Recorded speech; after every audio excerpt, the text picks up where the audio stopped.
Olá, eu sou a professora Daniele, sou psicóloga há mais de 18 anos na área de atuação da psicologia e hoje nós vamos falar sobre o Código de Ética. Vamos continuar sobre o Código de Ética profissional da psicologia e vamos continuar no artigo 2, no artigo 2º, ok? É um artigo que tem muitas especificidades, muitas informações que norteiam a conduta do profissional da psicologia. Então, vamos lá. No item A, ele fala sobre praticar ou ser conivente com erros, contravenções penais, violações de direito e violência. Nesse artigo 2, ele ressalta que o psicólogo não deve praticar ou ser conivente com erros e contravenções penais. Então, neste artigo, ele deixa bem claro todas as informações em que o psicólogo não pode e não deve atuar ou trabalhar ou ter alguma atitude nesse sentido. Item B. Induzir convicções alheias à profissão. Induzir convicções em que nós vamos dar um direcionamento, a gente vai induzir a pessoa a pensar algo. O profissional da psicologia traz reflexões, nós não induzimos ninguém a tomar uma atitude, as pessoas são livres para tomar as suas atitudes, nós não induzimos uma pessoa num trabalho profissional, apenas orientamos e passamos as informações e diagnosticamos para que a pessoa tome as suas decisões. Item C. Utilizar conhecimentos, práticas psicológicas como forma de violência. O psicólogo, em hipótese nenhuma, e está bem claro que nós não devemos utilizar uma forma de violência, nossos conhecimentos para praticar qualquer tipo de violência. Item D. Acompliciar-se com pessoas em exercício ilegal da profissão, ou seja, trabalharmos com pessoas que vão desenvolver atividades da área da psicologia de forma ilegal, trabalhar ou disponibilizar uma pessoa trabalhar em uma equipe multidisciplinar e a pessoa que está trabalhando com o profissional da psicologia aplicar um teste ou ter acesso a informações confidenciais do profissional. Isso não deve, o psicólogo não pode acompliciar-se, trabalhar com pessoas que vão exercer o exercício profissional, o exercício ilegal da profissão. Item E. Ser cúmplice de pessoas ou organizações que incentivem o exercício ilegal da profissão. O psicólogo não pode ser cúmplice do exercício ilegal da profissão. O psicólogo tem como regra trabalhar somente as questões que nós podemos divulgar, trabalhar, diagnosticar e prestar um serviço de acordo com as nossas especificidades científicas. Não podemos ser cúmplices.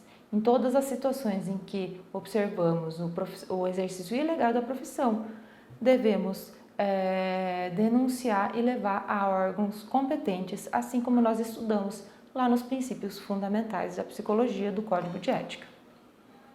Quanto às questões técnico-científicas, item E. Utilizar técnicas e procedimentos não regulamentados ou reconhecidos.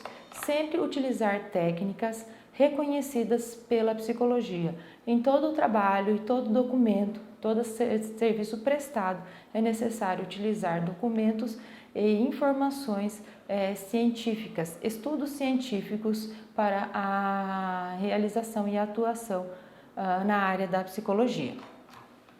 Item F. Emitir documentos sem fundamentação e qualidade técnica científica. Este é um item essencial. Em todo documento emitido pelo profissional precisa ter uma qualidade científica, observar todos os materiais que são utilizados naquele documento, laudo, relatório, qualquer documento ou serviço prestado precisa ter um cunho científico. O senso comum não deve ser utilizado, assim como nenhum outro documento em pesquisas de redes sociais por aí afora. Item G. Interferir na validade e fidedignidade de instrumentos e técnicas, adulterar seus resultados ou fazer declarações falsas. Então, esse item é importante, que nenhum resultado ou material que está cientificamente comprovado deve ser adulterado. Todo material que o psicólogo for utilizar, por exemplo, numa aplicação de teste psicológico, algum instrumento de avaliação psicológica, é necessário que o psicólogo utilize aquele material de acordo com o que está no manual, utilizando o tempo adequado e todas as informações e procedimentos que estão naquele manual. Nós não devemos, como profissional, fazer qualquer interferência, porque essa interferência vai interferir no resultado daquela aplicação. Então, deve ser feito uma validação, um estudo daquele profissional e sempre utilizar as técnicas que estão descritas naquele material a ser utilizado pelo profissional. Letra I. Induzir qualquer pessoa ou organização a recorrer aos seus serviços. Importante, quando nós estamos trabalhando numa instituição, organização ou prestando serviço em algum local, não é permitido ao psicólogo solicitar ou induzir a pessoa ao seu trabalho individual. Exemplo, faz uma prestação de serviço ou você está contratado para trabalhar num posto de saúde ou num posto de atendimento pela prefeitura ou qualquer local de atendimento, em algum concurso público, clínica, em qualquer local em que você esteja com um vínculo. E naquele vínculo você induzir a pessoa no qual você está fazendo um atendimento, a pessoa procurar o seu atendimento particular, individualizado na sua clínica ou em algum consultório que você esteja prestando serviço. Isto não é permitido para o psicólogo. Não devemos induzir ninguém a procurar os nossos serviços. A pessoa disponibiliza-se a procurar de forma voluntária. Estabelecer, no item J, relação que possa interferir negativamente nos objetivos do serviço prestado. Importante que toda relação de prestação de serviço precisa ser neutra. Não é permitido ter uma indução ou estabelecer uma relação em que possa interferir de forma negativa aquela prestação de serviço. O profissional da psicologia vai utilizar uma postura neutra no sentido de coletar as informações e disponibilizar à pessoa solicitante a tomada de decisão. Qual é a decisão que ela vai tomar frente a esse diagnóstico que foi disponibilizado para a pessoa que solicitou o atendimento. Letra K. Ser perito, avaliador ou parecerista em situações nas quais seus vínculos possam afetar a qualidade do trabalho a ser realizado ou fidelidade aos resultados da avaliação. Então, se você é perito em alguma situação, precisa observar o vínculo que está naquela situação. No caso, você não pode ser avaliador de algum familiar seu, pelo vínculo que você tem com aquele familiar, ou algum vínculo de amizade, ou algum vínculo em que você tenha com aquela pessoa. Todo o momento em que o psicólogo vai ser um perito ou avaliador em alguma situação ou emitir um parecer psicológico, neste parecer não pode ter um vínculo prévio com aquela pessoa que está sendo avaliada para não interferir nos resultados daquela avaliação. Quanto à prestação de serviços, item L. Desviar pessoas ou organizações para serviços particulares ou de outras instituições visando o benefício próprio. Esse item é muito semelhante ao item I, mas no caso aqui ele está falando de organizações ou para outra instituição que tenha um vínculo e que vise o seu benefício próprio. No caso, se você está prestando um serviço para uma empresa de recrutamento e seleção, você vai indicar àquela empresa o desenvolvimento de trabalhos de treinamento numa mesma empresa que você tem vínculo e que vai tornar um benefício próprio para você. Isso não é permitido, né? Uma vez que você fecha um contrato de trabalho para uma prestação de serviço referente ao recrutamento, você vai desenvolver somente atividades de recrutamento. Caso seja necessário fazer um trabalho a mais, será feito um outro contrato com novas cláusulas e novos valores a serem acordados. Então, todo o trabalho precisa sempre visar o serviço de prestação, visar a prestação de serviço para as empresas, independente do que a gente possa pensar futuramente. Então, desviar pessoas ou organizações para serviços particulares ou de outras instituições visando benefício próprio não é permitido. Cada contrato de trabalho é um contrato de trabalho direcionado ao que foi solicitado para nós profissionais. Item M. Prestar serviços a organizações concorrentes que possam resultar em prejuízo para as partes envolvidas. Este é um item importantíssimo. Se nós trabalhamos, se o profissional da psicologia trabalha para uma empresa na área do varejo e naquela área de varejo que a pessoa trabalha, tem uma outra empresa concorrente que solicita os seus serviços, este serviço deve ser recusado para que sejam evitadas as questões de quebra de sigilo profissional, em que o profissional vai trazer uma informação de uma empresa para outra. Então, esta prestação de serviço precisa ter várias situações a serem observadas e notadas pelo profissional da psicologia. Então, o psicólogo não pode prestar serviços para organizações concorrentes que possam resultar em algum prejuízo. Então, qualquer atividade que você realize numa empresa possa eventualmente trazer prejuízo para aquela pessoa que você está prestando serviço.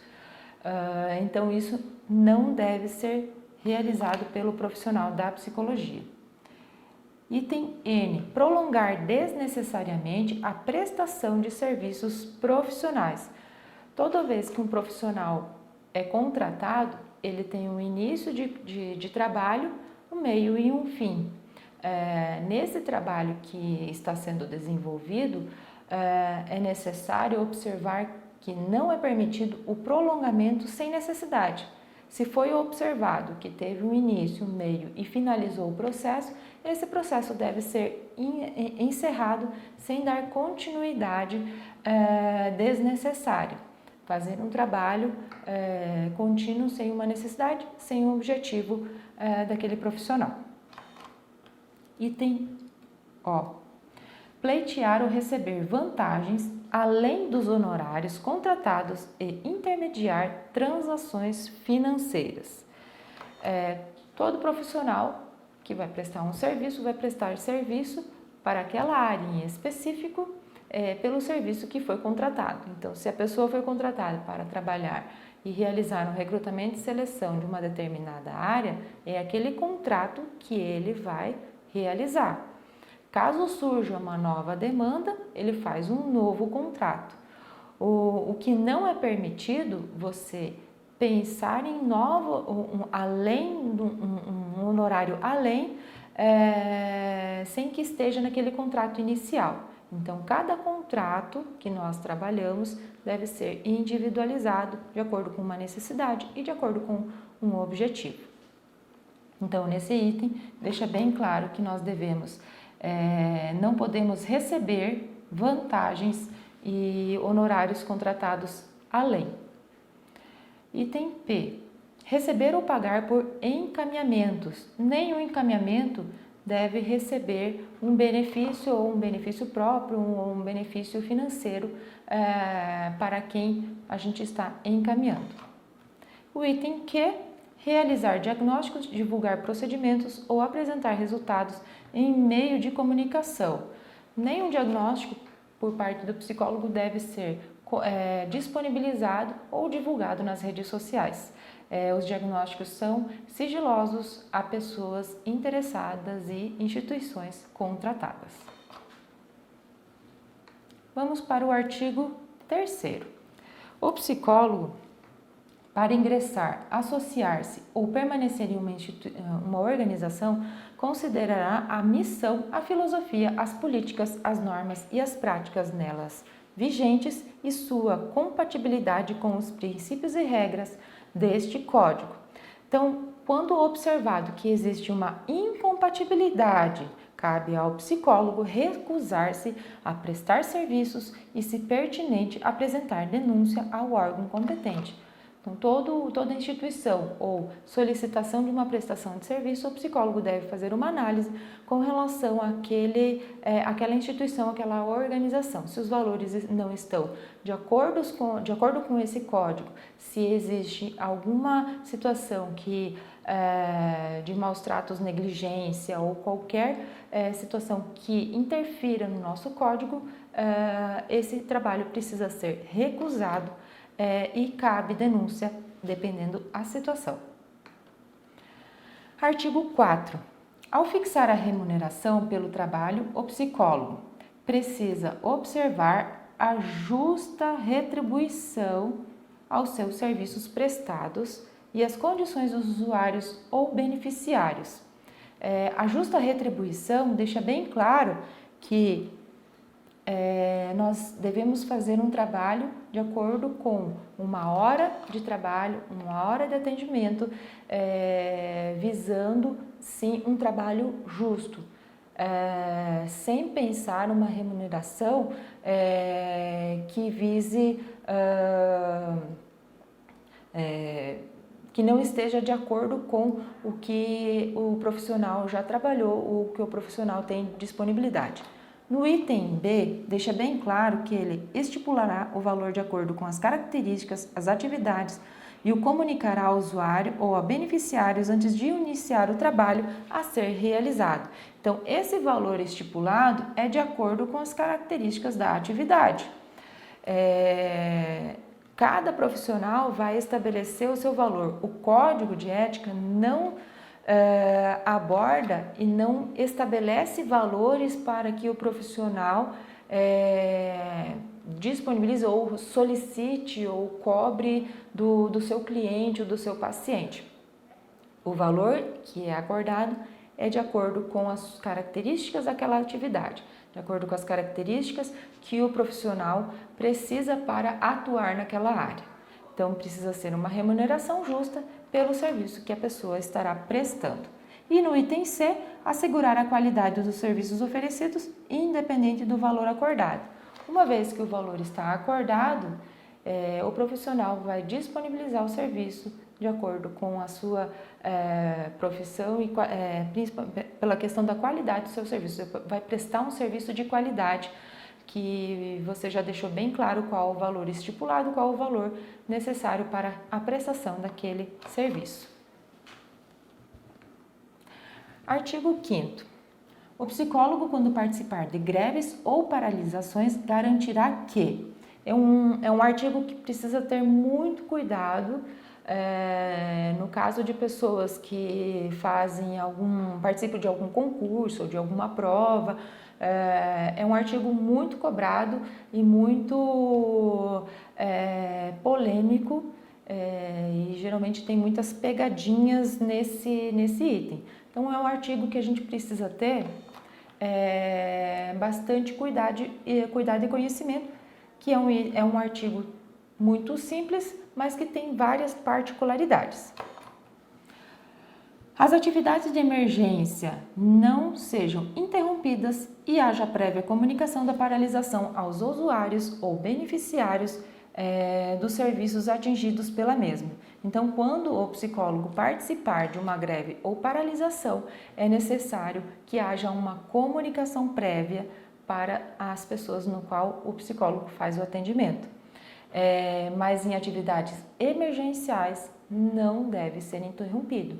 Então, num atendimento em que o paciente esteja em alguma situação emergencial, em hipótese nenhuma, deve ser interrompido para participar de uma greve ou paralisação. Artigo 5º orienta sobre a conduta em caso de greve e paralisações. Enquanto profissionais que lidam com a saúde mental de seres humanos, é necessário ter o senso de responsabilidade apurada, inclusive em situações em que estejam lutando por melhores para a nossa categoria ou ambiente laboral. Artigo 6º. O psicólogo no relacionamento com profissionais não psicólogos encaminhará profissionais ou entidades habilitados e qualificados demandas que extrapolem ao seu campo de atuação. Então, toda vez que o profissional da psicologia observar que tem a necessidade de envolver outros profissionais em outras demandas, o psicólogo deve encaminhar a outros profissionais para realizar aquela demanda. Dentro de uma equipe multidisciplinar, surgiu um assunto que esteja relacionado às questões financeiras. Essas questões precisam ser encaminhadas a um profissional da área que precisa ser avaliado e solicitado a outras pessoas a serem realizadas essa demanda. No item D, compartilhará somente informações relevantes para qualificar o serviço prestado, resguardando o caráter confidencial das comunicações, assinalando a responsabilidade de quem as receber e preservar o sigilo. Então, todas as informações conforme lá nos princípios fundamentais também traz esse item de apresentar a outros profissionais que não seja o psicólogo informações relevantes do projeto, nenhuma informação confidencial ou sigilosa que foi fornecida ou que o psicólogo recebeu. É de extrema importância que respeitemos o sigilo profissional, o que significa que não podemos divulgar informações fornecidas sobre nossos clientes, pacientes ou usuários. Então, informações confidenciais, sigilosas, fica no consultório, que fica naquele contrato individual em que o paciente ou o cliente ou a organização informou a você. Artigo 7. O psicólogo poderá intervir na prestação de serviços psicológicos que estejam sendo efetuados por outro profissional, nas seguintes situações. Este é um artigo que traz bem claro as principais situações em que o profissional pode atuar, intervir na prestação de serviço de outro profissional, somente nesses casos.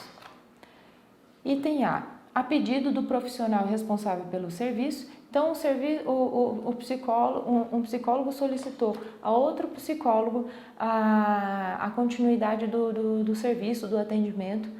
Nesses casos, o psicólogo pode atuar nesta prestação de serviço, somente quando um profissional solicita a outro.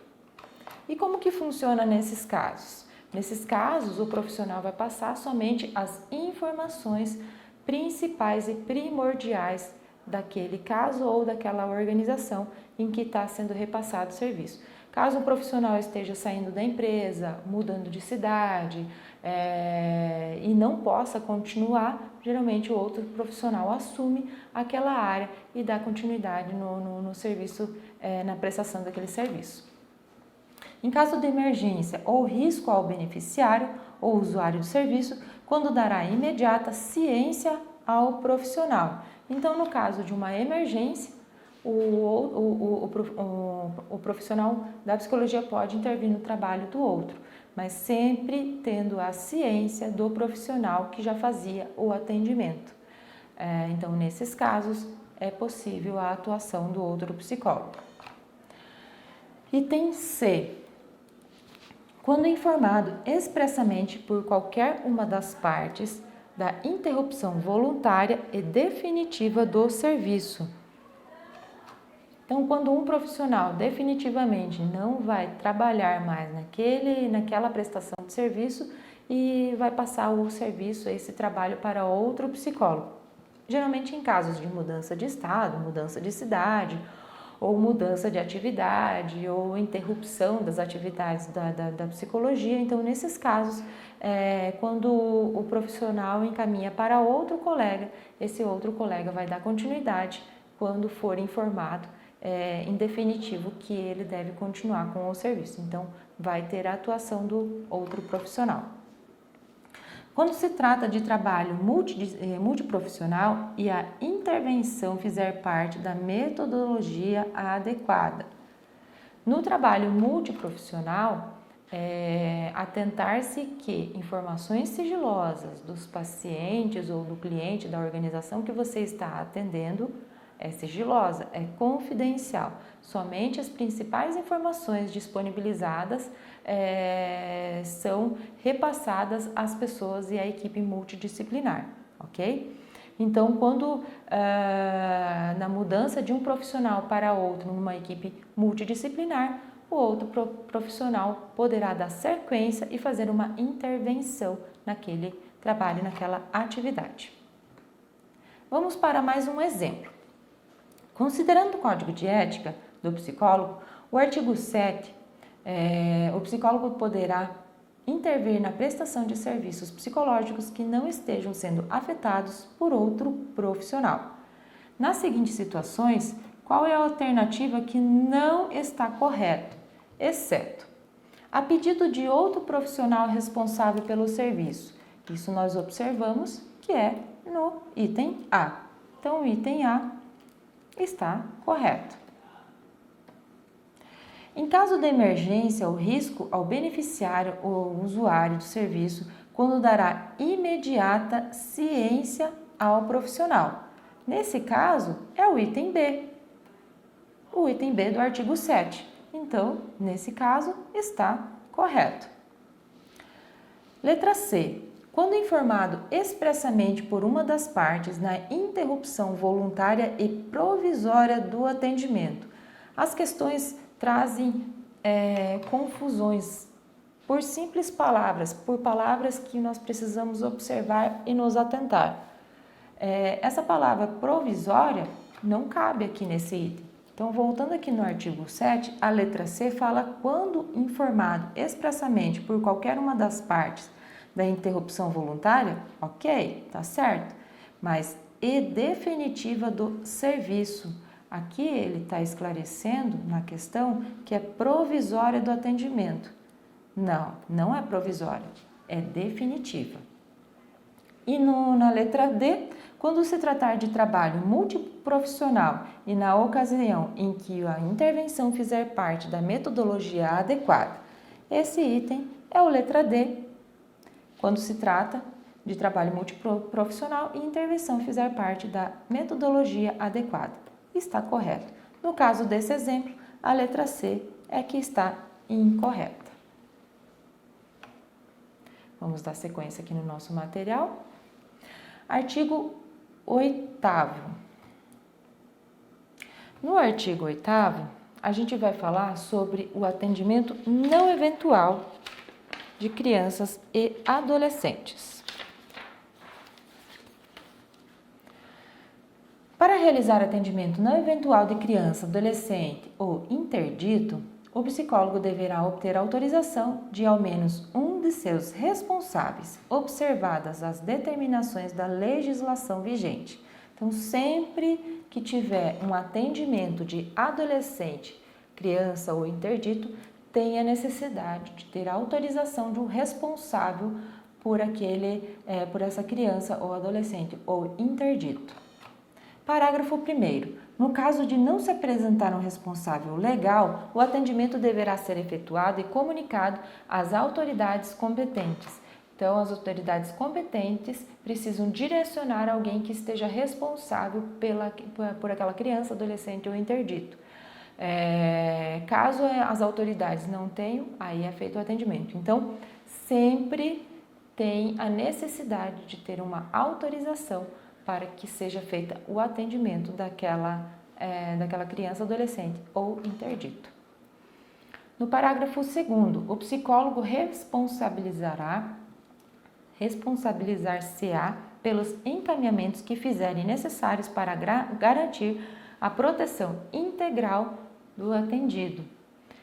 A responsabilidade do profissional a ser feito um bom encaminhamento. Então, quando encaminhado a outro profissional, é necessário garantir a proteção daquele ser humano, daquela pessoa que foi atendida. Dos artigos 9 ao 15, a gente vai falar sobre o sigilo profissional. É um tema extenso, é um tema que tem muitas particularidades e vamos trabalhar item por item para ser bem esclarecido todas essas questões. E para isso, a gente vai dar continuidade nesses itens na próxima aula. Então, vamos fazer um intervalo, vamos fazer um pequeno intervalo e depois a gente dá continuidade a esses itens de trabalho e de estudo, ok? Então, até mais. Até mais.